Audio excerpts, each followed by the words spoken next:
Hi,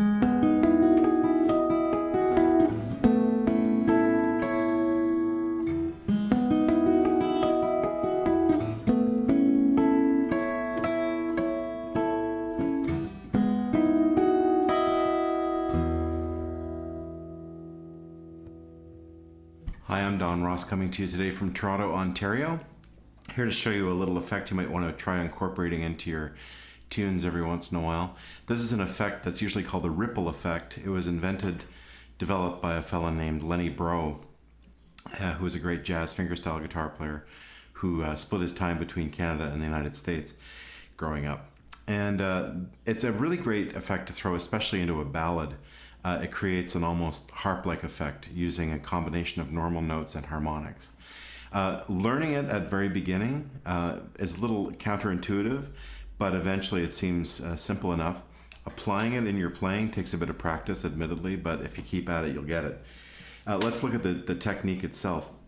First of all, what we do is we start, the way I play it, I play fingerstyle. It's the only time I ever use my small finger. I try my pinky finger. I try starting out here on the open fourth string. I just play the open D here. I'm in standard tuning. Then what I do is I reach with my first finger and I touch the node, as it's called, the harmonic note at the 12th fret right here, fret number 12 on the 6th string. So then what I do is behind it with my thumb pick, I play the note. Now, if you don't use a thumb pick, that's not a problem. You can use your thumbnail like this. Or you can even do this with a flat pick. If you hold a flat pick like this, let's pretend I'm holding one. You can hold it like this with your thumb and your second finger and play the harmonic note like that. So that also works. That's why sometimes using your pinky is the easiest thing to start out with. So pinky finger on the open fourth string, play the harmonic like this with one hand at the 12th fret on the 6th string. Then we move to the next pair of strings, strings 3 and 5. So open third string, like that, harmonic on the 5th string. Open second string, harmonic on the 4th string. See, we're always going to the next pair. Open first string, harmonic on the 3rd string. So using open strings, you end up getting this. And what you're doing is you're taking intervals that are usually pretty big, like right here between strings 4 and 6. That's usually a minor 7th interval, as it's called. Because you're raising the lower note with the octave harmonic, you turn it into a small interval, just what's called a major second, which is much more singable, right?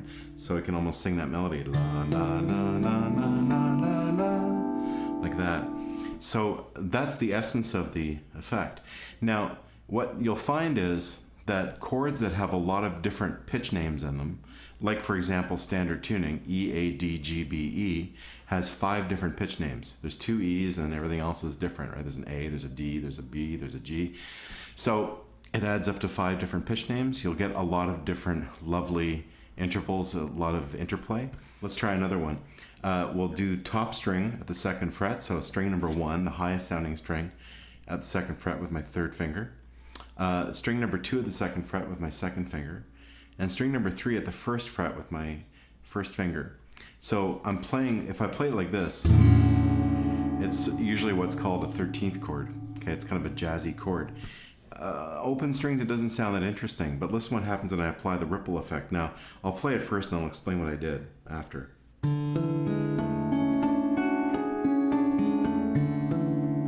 So what I've done is when I get to a string that is fingered, like let's say here string number 3 at fret number 1, I have to play the harmonic with my first, I have to touch the harmonic at the 13th fret. It has to be 12 frets above the fretted string, like that.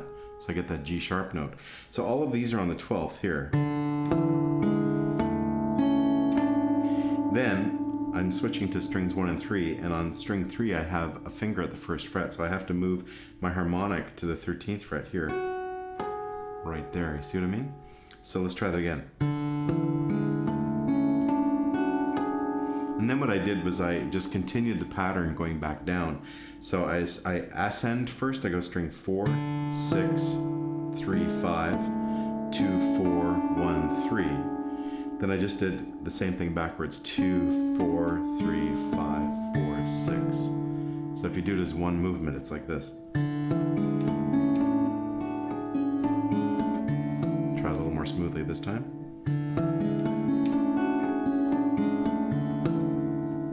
Very beautiful. Again, the more complex the chord, basically, not necessarily the more complex the fingering, but the more notes you have, the better. Let's try one more. We'll do this. We'll bar across the 3rd fret, bar right across them. So right now we're getting like essentially standard tuning up a minor 3rd.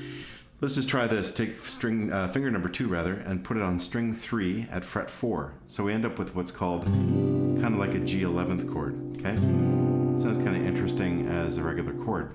But if I turn it into ripple effect, listen to what happens. Now remember, all the strings are fingered now. So what I have to do is add 12 to get the harmonic on every string, to get that little artificial harmonic, as it's called. So I'm going to be on the 15th fret for harmonics most of the time, except for here on the 3rd string, I'll be at the 16th fret. So this is what that sounds like. Really cool sounding. It's an interesting, what's called mixolydian mode kind of thing going on. Cool. And you can also play the notes pinched together. So this is called playing harmonically. This is called playing melodically. And this is called playing harmonically. Anyway, enjoy trying the ripple effect on your own and try applying it to maybe one of your ballad arrangements.